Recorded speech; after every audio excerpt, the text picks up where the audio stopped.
GS smart class में आप सभी का स्वागत है। हमारे इस जीएस स्मार्ट क्लास चैनल को सब्सक्राइब कीजिए और साथ में इस बेल आइकन को दबाइए ताकि आगे आने वाले नोटिफिकेशन आपको आसानी से मिल सके। तो दोस्तों, मैं ताजिब सर आप लोगों के लिए आज राजा राम मोहन राय से संबंधित जानकारी को लेकर इस वीडियो में आया हूँ। आज हम लोग राजा राम मोहन राय से संबंधित सभी महत्वपूर्ण बातों को इस वीडियो में देखेंगे। उसके जीवन के सभी महत्वपूर्ण जितनी जानकारी है एक जगह एकत्र करके इस वीडियो में उपलब्ध कराने का प्रयास किया गया है, ताकि एग्ज़ाम में अगर राजा राम मोहन राय से संबंधित प्रश्न पूछे जाते हैं तो आप उन प्रश्नों को आसानी पूर्वक हल कर सकेंगे। तो दोस्तों, बिना कोई देरी किए प्रारंभ करते हैं। राजा राम मोहन राय को भारतीय पुनर्जागरण का अग्रदूत माना जाता है। भारतीय पुनर्जागरण का अग्रदूत, यह कई बार पूछा गया है कि किसे भारतीय पुनर्जागरण का अग्रदूत माना जाता है, तो इसका उत्तर होगा राजा राम मोहन राय। और भी इसे कई नामों से जानते हैं, आइए उसे देखते हैं।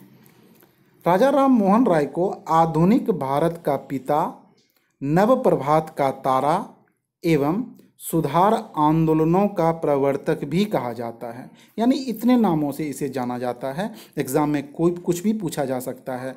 अगर हो सकता है वो पूछ दे आधुनिक भारत का पिता किसे कहा जाता है, तो इसका उत्तर होगा राजा राम मोहन राय। उसी प्रकार नवप्रभात का तारा किसे कहा जाता है, या सुधार आंदोलनों का प्रवर्तक किसे कहा जाता है, या भारतीय पुनर्जागरण का अग्रदूत किसे कहा जाता है, इन सभी प्रश्नों का उत्तर एक होगा राजा राम मोहन राय। बढ़ते हैं हम लोग अगली जानकारी की ओर। राजा राम मोहन राय का जन्म बंगाल के, कहाँ हुआ था? बंगाल के हुगली जिला का नाम क्या है? हुगली जिला के राधानगर गांव में 1772 ईस्वी में हुआ था। कब हुआ था? 1772 ईस्वी में। एक ब्राह्मण परिवार के यहाँ राजा राम मोहन राय का जन्म हुआ था।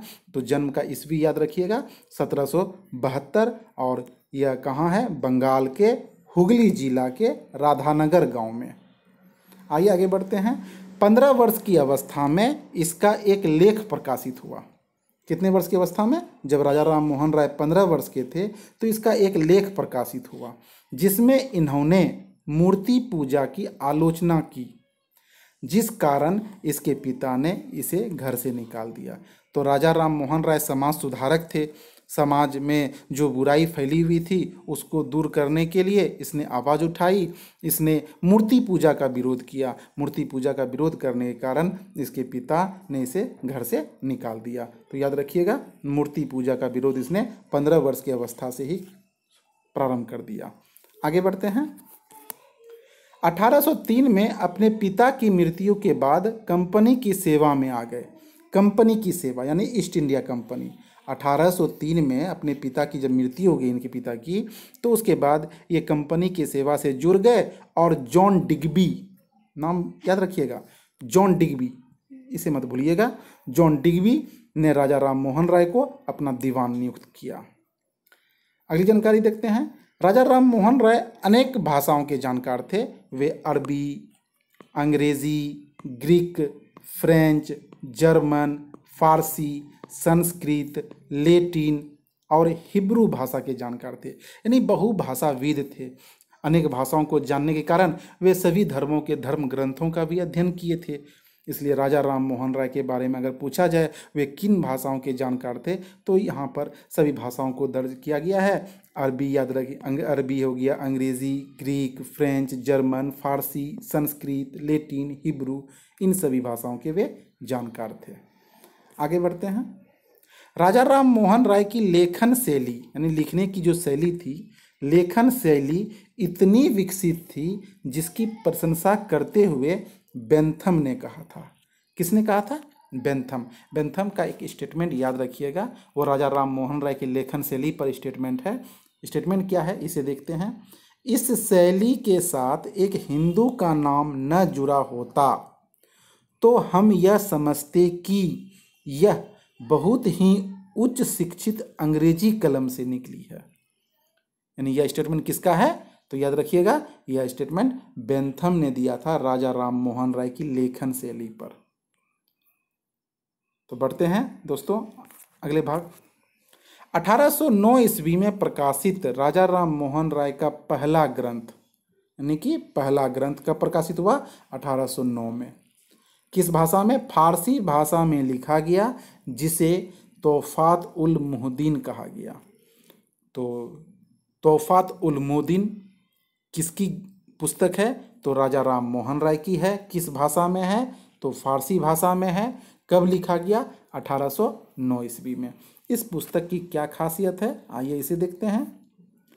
यह तोहफात उल मुहद्दीन पुस्तक एकेश्वरवाद, यानी कि जो एक ईश्वर को मानते हों, एकेश्वरवाद को उपहार माना जाता है, जिसमें इन्होंने यानी राजा राम मोहन राय ने मूर्ति पूजा का विरोध किया। मूर्ति पूजा का विरोध तो 15 वर्ष की अवस्था से करते आ रहे थे। लेख 15 वर्ष की अवस्था में ही प्रकाशित हुआ था, लेकिन 1809 में आकर के उसने एक ग्रंथ प्रकाशित किया जिसका नाम है तोहफात उल मुहद्दीन, और इसमें उन्होंने मूर्ति पूजा का विरोध किया। और यह पुस्तक जो है तोहफात उल मुहद्दीन किसको उपहार माना जाता है? एकेश्वरवाद को उपहार माना जाता है। और एकेश्वरवाद को सब धर्मों का मूल बताया राजा राम मोहन राय ने। आगे बढ़ते हैं। कुछ समय के बाद राजा राम मोहन राय ने कंपनी की सेवा से त्यागपत्र देकर, यानी ईस्ट इंडिया कंपनी की नौकरी छोड़ दी, देकर 1814 ईस्वी में आत्मीय सभा का गठन किया। कौन सी सभा? आत्मीय सभा। एग्जाम में कई बार पूछे गए प्रश्न है, आत्मीय सभा गठन कब किया गया? तो इसका उत्तर क्या होगा? 1814। किसने किया? राजा राम मोहन राय ने किया। 1816 ईस्वी में राजा राम मोहन राय ने वेदांत सोसाइटी की स्थापना की। वेदांत सोसाइटी, यह भी प्रश्न पूछा गया कई बार है।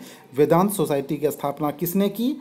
तो याद रखिएगा राजा राम मोहन राय 1816 ईस्वी में, जबकि 1814 में किसकी स्थापना की थी? आत्मीय सभा की। आगे बढ़ते हैं।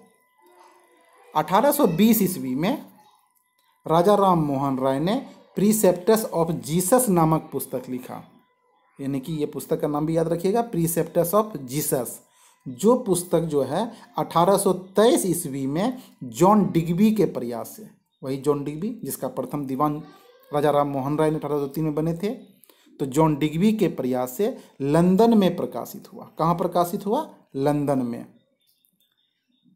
तो 1820 ईस्वी में राजा राम मोहन राय ने प्रीसेप्टस ऑफ जीसस नामक पुस्तक लिखी, जो पुस्तक 1823 में जॉन डिग्बी के प्रयास से लंदन में प्रकाशित हुई। आगे बढ़ते हैं। राजा राम मोहन राय ने डेविड हेयर की सहायता से कलकत्ता में 1817 ईस्वी में हिंदू कॉलेज की स्थापना की। डेविड हेयर कौन था? एक डच घड़ीसाज था। उनके सहयोग से 1817 में कलकत्ता में हिंदू कॉलेज की स्थापना की। अगर प्रश्न पूछा जाता है कि कलकत्ता में हिंदू कॉलेज की स्थापना किसने की, तो उत्तर होगा राजा राम मोहन राय ने। किसके सहयोग से? डच घड़ीसाज डेविड हेयर के सहयोग से यह कॉलेज स्थापित किया राजा राम मोहन राय ने। 1825 ईस्वी में राजा राम मोहन राय ने वेदांत कॉलेज की स्थापना की। अभी हम लोग वेदांत सोसाइटी देखे थे, यह है वेदांत कॉलेज। अगर वेदांत सोसाइटी प्रश्न पूछा जाए तो उसका उत्तर हो जाएगा 1816, लेकिन अगर वेदांत कॉलेज पूछा जाए तो इसका उत्तर होगा 1825। इस पे कन्फ्यूजन नहीं होइएगा, दोनों अलग अलग चीज़ है। वेदांत सोसाइटी और वेदांत कॉलेज, हाँ, दोनों की का गठन जो स्थापना जो है राजा राम मोहन राय ने किया है, लेकिन ईस्वी अलग है। वेदांत कॉलेज 1825, जबकि वेदांत सोसाइटी 1816। आगे बढ़ते हैं। राजा राम मोहन राय ने 2 पत्रिका का प्रकाशन किया। कितने पत्रिका? 2 पत्रिका, और दोनों पत्रिका इसके बहुत प्रसिद्ध हैं। 1821 ईस्वी में बंगला भाषा में, किस भाषा में? बंगला भाषा में संवाद कौमुदी। संवाद कौमुदी किसकी पत्रिका है? तो राजा राम मोहन राय की। कई बार यह एग्जाम में पूछा गया है। और किस भाषा में है? बंगला भाषा में, याद रखिएगा। और 1823 ईस्वी में फारसी भाषा में मिरातुल अखबार, क्या नाम है? मिरातुल अखबार का प्रकाशन किया। तो यह 2 पुस्तक, जिसमें मिरातुल अखबार तो नाम से स्पष्ट हो जाता है कि फारसी भाषा में है, लेकिन संवाद कौमुदी का नाम याद रखिएगा, यह बंगला भाषा में है। सती प्रथा राजा राम मोहन राय की समय की सबसे जबरदस्त समस्या थी, समाज की सबसे जबरदस्त समस्या थी। इसके विरोध के लिए इन्होंने अपनी पत्रिका संवाद कौमुदी का उपयोग किया। संवाद कौमुदी जो 1821 में राजा राम मोहन राय ने प्रकाशित किया था, उस संवाद कौमुदी पत्रिका के माध्यम से राजा राम मोहन राय ने सती प्रथा का विरोध किया था। सती प्रथा हिंदू धर्म में प्रचलित प्राचीन काल से चली आ रही एक प्रथा थी, जिसमें पति के मरने के बाद पत्नी को उसके चिता पर जिंदा जलना पड़ता था। यह प्रथा प्राचीन काल से चली आ रही थी। इसका विरोध राजा राम मोहन राय ने किया और यह संवाद कौमुदी पत्रिका का सहारा लिया इस प्रथा का विरोध करने के लिए। समाज सुधारक थे। आगे बढ़ते हैं। 1829 ईस्वी में भारत के प्रथम governor general Lord William Bentinck के समय में सती प्रथा पर प्रतिबंध लगा। राजा राम मोहन राय ने आवाज़ उठाई और उसी समय राजा राम मोहन राय के समय में ही भारत के प्रथम governor general Lord William Bentinck बने थे। उन्होंने सती प्रथा पर रोक लगाई। आगे बढ़ते हैं। राजा राम मोहन राय स्वतंत्रता और राष्ट्रीयता के कट्टर समर्थक थे। स्वतंत्रता बहुत उसको अच्छी लगती थी और राष्ट्रीयता के कट्टर समर्थक थे। यही कारण है कि 1821 ईस्वी में, कब? 1821 ईस्वी में नेपल्स की क्रांति की विफलता से वे काफ़ी दुखी हुए थे।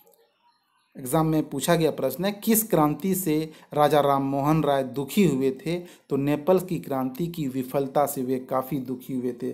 तो नेपल्स की क्रांति कब हुई थी? 1821 में। और पुनः आगे देखते हैं। 1823 ईस्वी में स्पेनिश क्रांति, कौन सी क्रांति? स्पेनिश क्रांति अमेरिका में सफल रही, तो इन्होंने खुशी में भोज देकर जश्न मनाया। तो राजा राम मोहन राय स्वतंत्रता और राष्ट्रीयता के क्या थे? समर्थक थे। यानी कि जहाँ स्वतंत्रता मिलती थी, राष्ट्रीयता की बात होती थी, ये उनका समर्थन करते थे।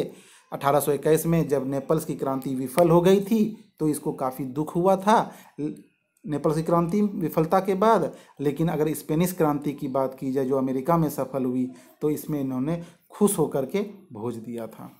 तो यह 2 ईस्वी याद रखिएगा। नेपल्स की क्रांति कब हुई? 1821 में। और स्पेनिश क्रांति कब हुई? 1823 में। यह विफल हो गई थी नेपल्स की क्रांति।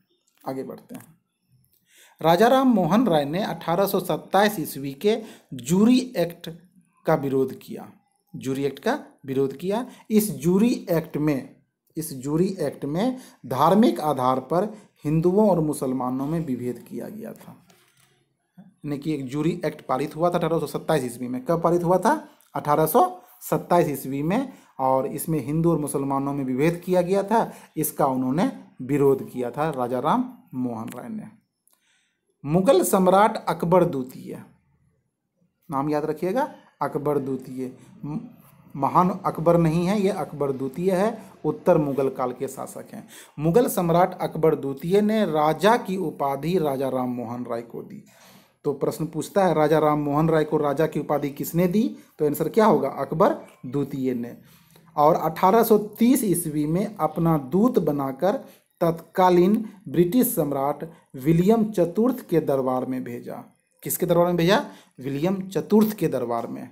याद रखिएगा, अकबर द्वितीय ने राजा की उपाधि राजा राम मोहन राय को दी और अपना दूत बनाकर विलियम चतुर्थ के दरबार में भेजा था। राजा राम मोहन राय प्रथम भारतीय थे जो समुद्री मार्ग से इंग्लैंड पहुंचे और भारतीयों की मांगें ब्रिटिश सरकार के समक्ष रखी। इससे पहले कोई भी भारतीय समुद्री मार्ग से इंग्लैंड नहीं गए थे। यह प्रथम व्यक्ति थे राजा राम मोहन राय। भारतीयों की मांग ब्रिटिश सरकार के समक्ष रखे थे। तो ये पॉइंट याद रखिएगा। बढ़ते हैं अगली जानकारी। इंग्लैंड के ब्रिस्टल में, ये ब्रिस्टल जगह का नाम है इंग्लैंड के ब्रिस्टल में ही 1833 ईस्वी में राजा राम मोहन राय की मृत्यु हो गई। तो याद रखिएगा, राजा राम मोहन राय की मृत्यु हमारे भारत में नहीं हुई है, इंग्लैंड के ब्रिस्टल में हुई थी, जब इसे दूत बना करके भेजा गया था अकबर द्वितीय के द्वारा विलियम चतुर्थ के दरबार में। वहीं पर 1833 में इसकी मृत्यु हो गई थी। अब हम लोग ब्रह्म समाज को जानेंगे। नहीं, राजा राम मोहन राय के द्वारा स्थापित जो समाज सुधार के लिए जो संस्था बनाई गई थी, सभा बनाई गई थी, उसे ब्रह्म समाज कहा गया। आइए हम लोग इसे जानते हैं। राजा राम मोहन राय ने 20 अगस्त 1828, 20 अगस्त भी याद रखिएगा, कभी कभी एग्जाम में पूछ दिया जाता है, 20 अगस्त 1828 को ब्रह्म सभा के नाम से एक नए समाज की स्थापना की, जिसे बाद में ब्रह्म समाज के नाम से जाना गया। तो जिस समय इसकी स्थापना हुई थी उस समय इसका नाम क्या था? ब्रह्म सभा, लेकिन आगे चल के इसका नाम कर दिया गया ब्रह्म समाज। कब? तो 20 अगस्त 1828 किसके द्वारा स्थापित हुआ? तो राजा राम मोहन राय के द्वारा स्थापित हुआ। ब्रह्म समाज का उद्देश्य क्या था यह समाज को स्थापित करने का? तो राजा राम मोहन राय के शब्दों में, राजा राम मोहन राय के मान्यताओं के अनुसार हिंदू धर्म में सुधार लाना इस समाज का उद्देश्य था। किसमें सुधार लाना? हिंदू धर्म में सुधार लाना। इस समाज के द्वारा जाति व्यवस्था काफ़ी जटिल हो चुकी थी, बाल विवाह का विरोध किया गया और स्त्रियों की स्थिति में सुधार लाने का प्रयास किया गया। नहीं, राजा राम मोहन राय समाज सुधारक थे। इस रूप में उन्होंने जाति व्यवस्था का विरोध किया, जो जाति व्यवस्था काफ़ी जटिल हो चुकी थी, उच्च नीच का भेदभाव हो चुका था, तो बाल विवाह प्रचलित था, स्त्रियों की स्थिति काफ़ी गिरावट आ गई थी, उसका इन्होंने विरोध किया। इसी को सुधार लाने के लिए राजा राम मोहन राय ने यानी कि ब्रह्म समाज को स्थापित किया था। तो इसका उद्देश्य था राजा राम मोहन राय की मान्यताओं के अनुसार हिंदू धर्म में सुधार लाना, साथ ही जाति व्यवस्था में सुधार, बाल विवाह को रोकना, स्त्रियों की स्थिति में सुधार लाना। आगे बढ़ते हैं। 1833 ईस्वी में राजा राम मोहन राय की मृत्यु के बाद, 33 में भी हम लोग पढ़े, राजा राम मोहन राय की मृत्यु हो गई ब्रिस्टल में, इंग्लैंड के ब्रिस्टल में। मृत्यु के बाद ब्रह्म समाज का नियंत्रण द्वारिका नाथ टैगोर के हाथ में आ गया। यह नाम याद रखिएगा, द्वारिका नाथ टैगोर। यानी जब राजा राम मोहन राय की मृत्यु हो जाती है तो ब्रह्म समाज किसके हाथों में रहता है? द्वारिका नाथ टैगोर के हाथों में। 1843 ईस्वी में देवेंद्र नाथ टैगोर ने ब्रह्म समाज का नेतृत्व संभाला। यानी द्वारिका नाथ टैगोर ने 1833 से लेकर के 1833 से 43 तक इसके हाथ में रहा। फिर 43 में देवेंद्र नाथ टैगोर के हाथ में ब्रह्म समाज का नेतृत्व आ गया। देवेंद्र नाथ टैगोर ने ही, यानी इसी देवेंद्र नाथ टैगोर ने ही 1839 ईस्वी में, यानी कि यानी ब्रह्म समाज का नेतृत्व संभालने से पहले 1839 ईस्वी में तत्वबोधिनी सभा की स्थापना की थी। कई बार पूछा गया है कि तत्वबोधिनी सभा की स्थापना किसने की? तो इसका उत्तर होगा देवेंद्र नाथ टैगोर। कब? 1839 ईस्वी में। आगे बढ़ते हैं। 1856 ईस्वी में ब्रह्म समाज का नेतृत्व 1856 ईस्वी में ब्रह्म समाज का नेतृत्व केशव चंद्र सेन के हाथ में आ गया। यानी कि नंबर 1 पे द्वारिका नाथ टैगोर, फिर देवेंद्र नाथ टैगोर, फिर 1856 ईस्वी में केशव चंद्र सेन के हाथ में आ गया, जिन्होंने अपने उदारवादी विचार से इस समाज सुधार आंदोलन को लोकप्रिय बना दिया। यानी ब्रह्म समाज को लोकप्रिय बनाने का श्रेय किसको जाता है? केशव चंद्र सेन को जाता है। आइए कुछ प्रमुख तथ्य को हम लोग जानेंगे जो एग्ज़ाम में कई बार पूछे गए हैं। इस तथ्यों को आपको एकत्र करके यहाँ पर बताने का प्रयास किया गया है। आप हमारे वीडियो को पूरा देखिए। निश्चित रूप से मेरा मानना है इस वीडियो को देखने के बाद आपको किसी अन्य पुस्तक को पढ़ने की ज़रूरत नहीं पड़ेगी। तो भारत के किसी भी भाग में सती प्रथा निषेध करने वाला पहला व्यक्ति अल्बुकर्क था। अभी हम लोग सती प्रथा पढ़े। सती प्रथा का विरोध राजा राम मोहन राय ने किया था और लॉर्ड विलियम बेंटिंक ने 1829 ईस्वी में इस पर रोक लगा दी। तो ऐसा बात नहीं है कि राजा राम मोहन राय ने ही सबसे पहले इसका विरोध किया और लॉर्ड विलियम बेंटिंक ने ही इसे रोक लगाया। यहाँ कहने का प्रयास यह है कि भारत के किसी भी भाग में सती प्रथा निषेध करने वाला पहला व्यक्ति अल्बुकर्क था। अल्बुकर्क कौन था? आपको मालूम होगा, पुर्तगाली गवर्नर था जो 1509 से 1515 ईस्वी तक शासन किया था भारत में गवर्नर के रूप में। तो अल्बुकर्क ने गोवा में, कहाँ पर? गोवा में सबसे पहले सती प्रथा पर रोक लगाई थी। अगर एग्जाम में पूछा जाता है कि भारत के किसी भाग में सबसे पहले सती प्रथा पर रोक कौन लगाया, तो इसका उत्तर होगा अल्बुकर्क। कहाँ लगाया? गोवा में। लॉर्ड विलियम बेंटिक तो पूरे भारत में उस पर उसने रोक लगा दिया, लेकिन किसी भाग में सबसे पहले अगर रोक लगाया है तो उसका उत्तर होगा अल्बुकर्क। बिल्कुल आप लोग समझ गए होंगे। अगली बात को देखते हैं। सती प्रथा की समाप्ति का विरोध, यानी सती प्रथा पर जो लॉर्ड विलियम बेंटिक ने कानून बना दिया, उस पर रोक लगा दी, उसकी समाप्ति का विरोध करने वाला भारतीय नेता राजा राधाकांत देव थे। नहीं, राजा राधाकांत देव एक ऐसे व्यक्ति थे जिनका मानना था कि सती प्रथा सही प्रथा है, यानी कि इस पर रोक लगाने का कोई कानून पारित नहीं होना चाहिए। तो सती प्रथा की समाप्ति का विरोध किसने किया? समाप्ति का विरोध किसने किया? याद रखिएगा, समाप्ति का विरोध किसने किया? तो राजा राधाकांत देव ने किया। जबकि राजा राम मोहन राय चाहते थे सती प्रथा नहीं रहे, लेकिन राजा राधाकांत देव चाहते थे सती प्रथा रहे। तो यह नाम याद रखिएगा। आगे बढ़ते हैं। राजा राम मोहन राय एक समाज सुधारक थे। अगर प्रश्न पूछा जाता है राजा राम मोहन राय क्या थे, तो इसका साधारण सा उत्तर है समाज सुधारक थे, समाज में सुधार लाना चाहते थे। 1865 ईस्वी में ब्रह्म समाज का नेतृत्व केशव चंद्र सेन के हाथ में आ गया।